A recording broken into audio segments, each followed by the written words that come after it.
Exodo, Kabanatang 36. At si Bezaleel at si Aholiab ay gagawa, at lahat ng matalino na pinagkalooban ng Panginoon ng karunungan at pagkakilala na maaalaman kung paanong paggawa ng lahat ng gawa sa paglilingkod sa santuaryo, ayon sa lahat ng iniutos ng Panginoon. At tinawag ni Moises si Bezaleel at si Aholiab at lahat ng marunong na pinagkalooban ng Panginoon ng karunungan sa puso, lahat ng may pusong napukaw na pumaroon sa gawang gagawin. At kanilang tinanggap kay Moises ang lahat ng handog na dinala ng mga anak ni Israel na magagamit sa gawang paglilingkod sa santuaryo upang gawin. At dinalampan nila siya ng kusang handog tuwing umaga. At nagsidating ang lahat ng mga taong matatalino na gumagawa ng lahat na gawa sa santuaryo, na bawat isa'y mula sa kanyang gawain na ginagawa. At sila'y nagsalita kay Moises na nagsasabi, ang baya'y nagdadala ng higit kaysa kinakailangan sa gawang paglilingkod na iniutos gawin ng Panginoon.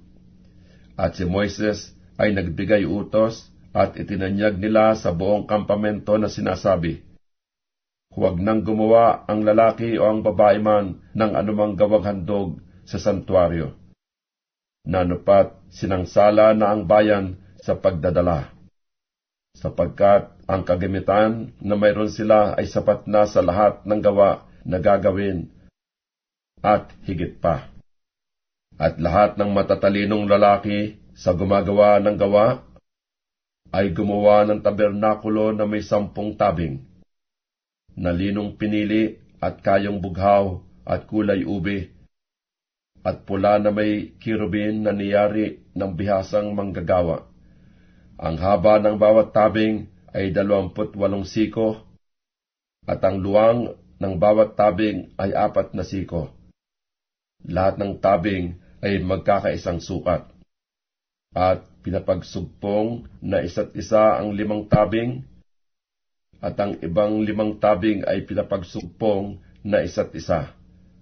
At siya'y gumawa ng mga presilyang bughaw sa gilid ng tabing, sa gilid ng pagkakasugpong. Gayon din ang ginawa niya sa gilid ng tabing na nasa dulo ng 2 pagkakasugpong. 50 presilya ang ginawa niya sa isang tabing, at 50 presilya ang ginawa niya sa gilid ng tabing na nasa 2 pagkakasugpong. Ang mga presilya ay nagkakatapat sa isa't isa. At siya'y gumawa ng 50 kawit na ginto, at pinapagsugpong ang mga tabing ng isa sa isa sa pamagitan ng mga kawit. Sa gayoy naging isa ang tabernakulo.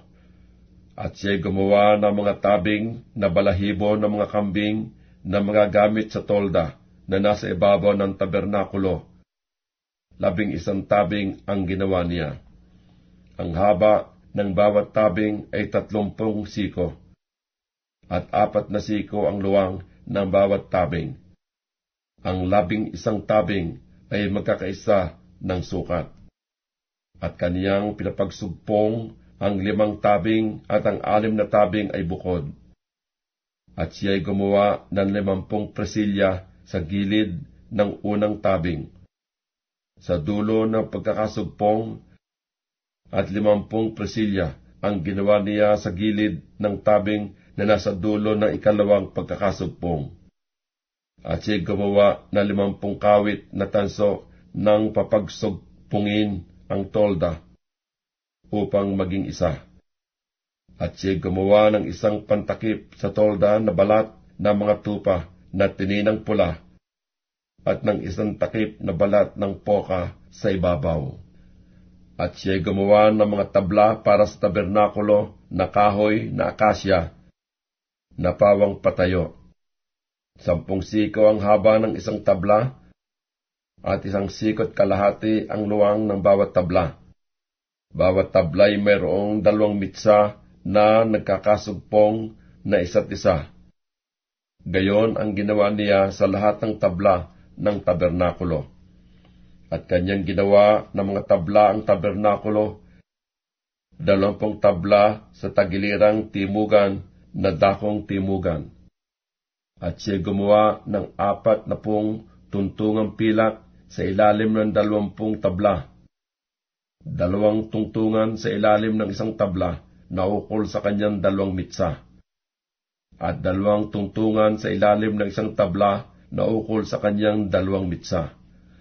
At sa ikalawang tagiliran ng tabernakulo, sa dakong hilagaan, ay gumawa siya ng 20 tabla, at ng kanilang 40 tungtungang pilak, 2 tungtungan sa ilalim ng isang tabla, at 2 tungtungan sa ilalim ng ibang tabla. At sa dakong hulihan ng tabernakulo, sa kalunuran, ay gumawa siya ng 6 na tabla. At 2 tabla ang ginawa niya sa mga sulok ng tabernakulo sa dakong hulihan, na mga nasugpong sa tablang nauukol sa dakong ibaba at nauugnay na mainam hanggang sa itaas, sa isang argolya. Gayon ginawa niya sa 2 yaon sa 2 sulok, at mayroong 8 tabla, at ang mga tungtungang pilak ay 16 na tungtungan. Sa ilalim ng bawat tabla ay 2 tungtungan.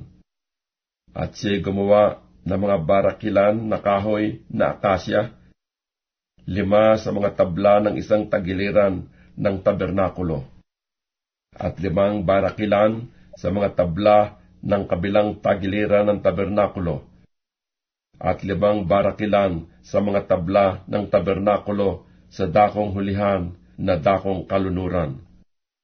At kaniyang pinaraan ang gitnang barakilan sa gitna ng mga tabla, mula sa isang dulo hanggang sa kabila. At kanyang binalot ang mga tabla ng ginto, at gininto niya ang kanilang mga argolya ng mga daraanan ng mga barakilan, at binalot ang mga barakilan ng ginto. At kanyang ginawa ang lambong na kayong bughaw, at kulay ube, at pula at linong pinili na may mga kirubin na gawa ng bihasang manggagawa. At kanilang iginawa ng 4 na haliging akasya, at pinagbalot ng ginto ang kanilang mga sima ay ginto rin. At kanyang mga pinagbubo ng 4 na tuntungang pilak. At kanyang iginawa ng tabing ang pintuan ng tolda, na kayong bughaw at kulay ube at pula, linong pinili na yari na mangbuborda. At iginawa niya ng 5 haligi, 10 ng kanilang mga sima, at kanyang binalot ang mga kapitel at ang kanilang mga pilite ng ginto, at ang kanilang 5 tungtungan ay tanso.